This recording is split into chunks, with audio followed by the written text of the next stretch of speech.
Broadcasting live from the moon and back, this is The Coin Chat, the most trusted voice for all things cryptocurrency. Each week we dissect an important issue and cut through the noise and misinformation out there in the world of blockchain, cryptocurrency, and ICOs, capturing the facts that truly matter to you that will give you an edge in this fast-moving emerging market. The who, what, where, when, and how of what you need to know in crypto to get ahead so you don't get left behind. Now here are your co-hosts, financial and crypto experts Yuri Cataldo and Steve Good. Hey, this is Steve Good. And Yuri Cataldo. Cutting through the noise and misinformation in cryptocurrency to tell you what truly matters. Yes, we do. And today I emphasize the word truly because truly we got to get right down to it on a few things. One is, of course, the subject of today's episode, which is what the fork, why the fork, I mean, not what the fork. What the fork? Why the fork is it so hard to do fundraising? Because it is damn hard to do fundraising more than ever because crowdfunding is hard. But more importantly, why the fork did the IMF decide to try to tank all the crypto coins? Was it manipulation or just fear mongering, or they just felt the need to say something? And maybe we should tell everybody what it was they said, first of all. We should tell everybody what they said first. So what did they say, Yuri? All right. Let me pull up the article. So the IMF, or International Monetary Fund, they issued a warned that the rapid growth of Bitcoin and cryptocurrency assets could create new vulnerabilities in the international financial system as the world's banks adjust to the recent Bitcoin and blockchain boom. Absolutely. There won't be anything to loan because you can't borrow and loan crypto against something. So the banks can't just issue it as they feel like it. So we've talked about this before. Of course it's going to disrupt the financial systems. Duh? My biggest worry, to be honest, with this whole crypto thing in terms of being the, let's say, the pessimist in all this, and I'm not normally a pessimist, is when you get down to brass tacks of, hey, you know, I'm a young guy, young family. I want to get a mortgage. How do mortgages work in the context of crypto? Because we're used to the concept of a bank loaning us the money, and we put down a small percentage of deposit on the house, and the rest of it is really a bank loan, and it's all transactions done in the background between the lenders and the banks and everything else. Right. That's the thing I think people aren't really addressing. The banks can send off all the warning signs they want about, oh, you know, our poor bank is going to be in trouble. Actually, screw the banks. Sorry.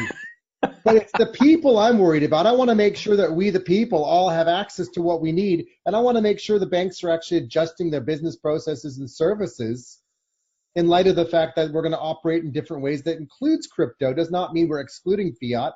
It's just an inclusion of other things. Yeah. So I don't disagree with what the IMF said. I just disagree with the fact that they did it, and I think with the intent of somewhat disrupting and manipulating crypto, because as we pointed out a few days ago, the charts were looking very nice, and then they basically pushed the coin right below that little support line, and it's kind of inched its way back up to the support line again. So, you know. Well, that's a good sign, at least. You know, I guess my question to you, Yuri, is what the fork was the IMF thinking? Why did they do it? So I'm on the, maybe, I don't know, the pessimistic side, maybe. We'll see. Well, we're together on that one right now. Right. So I believe, so their bank, their number one goal is to protect their banking. And I kind of agree with them in the fact that they're right in that the banking system cannot necessarily support and securely trade cryptocurrencies. So the current banking systems we have it right now, I think, McAfee has said like in the last year or 2 years, it's like $1.5 billion have been stolen of cryptocurrency funds. Right. So if you're going under that, like securely, solely the security aspect of it, they're not wrong. A big boom means that there's more people trying to attack vulnerabilities, and banks are vulnerable. And so if they suddenly open up those floodgates, there's a lot of people who could get their cryptocurrency stolen because the banking system is antiquated. Designed for. It's true. Yeah. Well, and remember, as I say, the entire banking premise is based on borrowed money. Mm-hmm. That's what banking lives on. Without loans, without borrowed money, without interest rates, there is no banking system. And there are no loans and there are no interest rates in crypto. Right. So yeah, so they're not, the banks are behind the time. They're not ready for it. We have to do a separate system basically that introduces them in. Yeah. So yeah, so it's like I guess I'm in the middle of that one where I don't agree that they should that they said come out and said that, but they're not. Again, they're being very unnecessarily cautious. But why now? We all know yes, we've been in a bear market. We're trying to climb out of it. We're inching towards what looks like some upward movements in the crypto world finally, and then they have to throw in like a spanner in the works, as we say here in the UK. And I thought, which is a wrench. right. So But you're right. Why now? why now when we're just like we're waiting for an SEC potentially ETF announcement on the 5th of November, and we've got the IMF now kind of just like, let's poo-poo this again now. Let's make it even harder for everybody. And enough. I mean, come on. Was there why this day? Right. Exactly. I don't know. Yeah. Yeah. So that's them. That's them. Since we're on this form of the negatives and all the things that are so hard, and because it has been a very long bear market, I thought we should talk about why the fork is it so hard to do fundraising, because it is hard from a crowd perspective to do fundraising right now. And you and I have had a number of offline conversations about it. So I thought, let's just talk about some of the things going on that are actually changing the face of how crowdfunding or funding should go, what fundraising works, what doesn't work, and help our listeners figure out if they're going to launch a project, what they need to do, and if they're trying to figure out how to get into a project and invest into it, how they need to think about doing it and where to look for it, because obviously there's a lot of things going on now. There are. So let me throw that question back to you, because last year, I know. Well, it's because you're deep in the streets on this one. In 2017, it seemed to be like all you had to do was announce ICO and then money. You had to just blink. Well, you had to be honest. Yeah. I mean, to be fair, I remember looking at websites where people were categorizing hot versus not of ICOs, and everyone was hunting for the hot ones. And yes, you're right. If a hot one came along, everyone was on it. Like, I want to get in on this. Oh yeah. There were plenty that just didn't get the attention. So it wasn't like the game changed in the sense of hot versus crappy. No, that's true. But the hot ones, it got even harder. I mean, a lot harder. You can look at ICO Bench, where a lot of the ICOs are sitting, or where people are scoring and rating them, including myself. And we can have a 4.9 out of 5 and still just cannot attract public funds. So is that, you think is that a market problem? Is that a marketing problem? Well, I think there's certainly something to be said. It's a marketing problem in part because there's, the competition is more fierce. I mean, if you had one ICO that was hot before and you have 10 now, that's harder. But if you have to sift through 100 to find the one versus the 10 to find the one, that's even harder. And I think that's the bigger problem is there's 99 shitty ones, and excuse me, but there's 99 crummy ones and there's one good one. Right. And that doesn't make it any easier. But equally, with Ether prices being down quite a bit, it also makes it harder for people to want to participate because they have to give that much more Ether to make a contribution. And a lot of these ICOs are still trying to do it in Ether. And I would argue that's not the only way they need to do it. But what's really interesting for me was back in 2017, I remember ICOs that were accepting Dash, Litecoin, Bitcoin, Ether, other coins, and dollars. And what I see right now is people just say they're taking Ether or Ether and dollars if we're lucky. And I think that's kind of a weird thing because why did we go away from all the other coins? Yeah.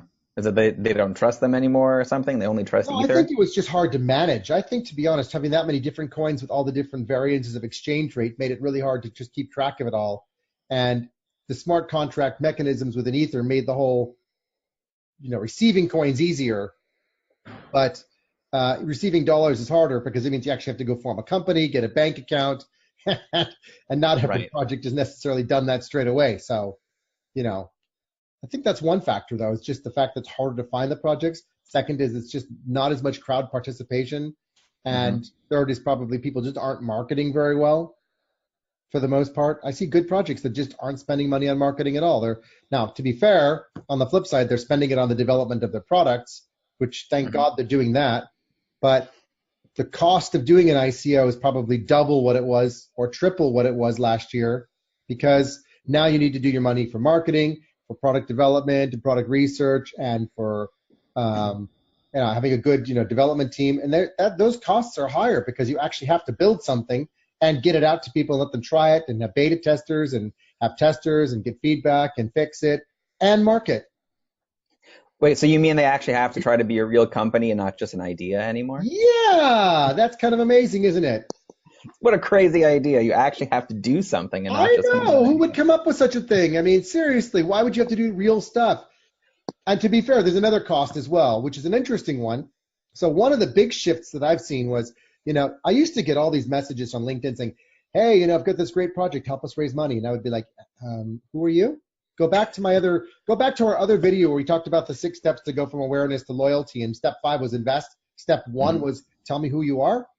Right. And, people are still doing that, but the reality is money doesn't come that way. So where money is coming now, which is really interesting, is I'm finding a lot more exclusive networking events. And by exclusive, I mean, you have to know the networkers who are organizing the events, who are inviting typically verified investors, who are the guys or women who have typically $150,000 to $200,000 a year in income, verified through tax returns for the last several years, and they're actually willing to invest several million across projects.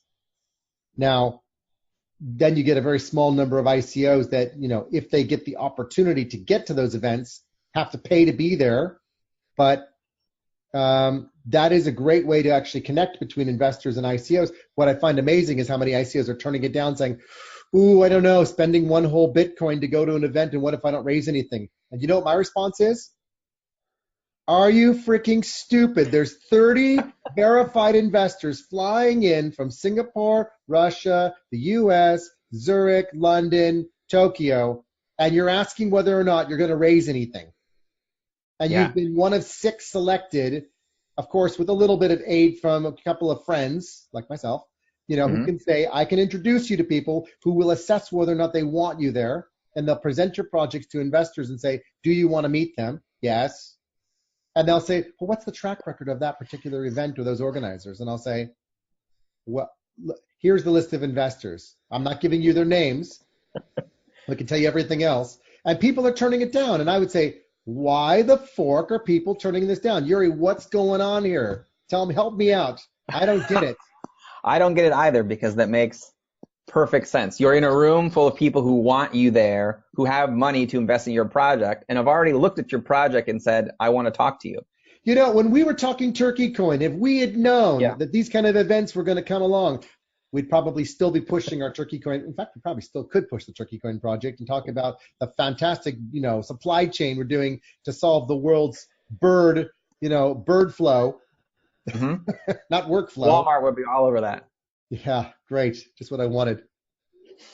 It's called Bird Mart. But yes, I mean, the same thing is happening in, let's say, like in non-cryptocurrency spaces, just in other startups who are begging for money, but when they get invited to events, it's this, it's a scarcity type of mindset. We're like, well, maybe I don't want to go. Like, go. Yeah, you're not exactly. I don't unless you're in that room with them. If I spend $6K and I don't get anything out of it, and I say, well, let's try a different mindset. What if you spend $6K and you only raise $100,000? What a horrible return on investment. I'll tell you what, I actually said this to somebody, and you know what he said to me? What did he say? Oh, but if it's soft cap, then I can't spend it. I said, I thought the whole point was to actually hit the soft cap first, and if you can get in front of a bunch of investors and raise the money, who cares?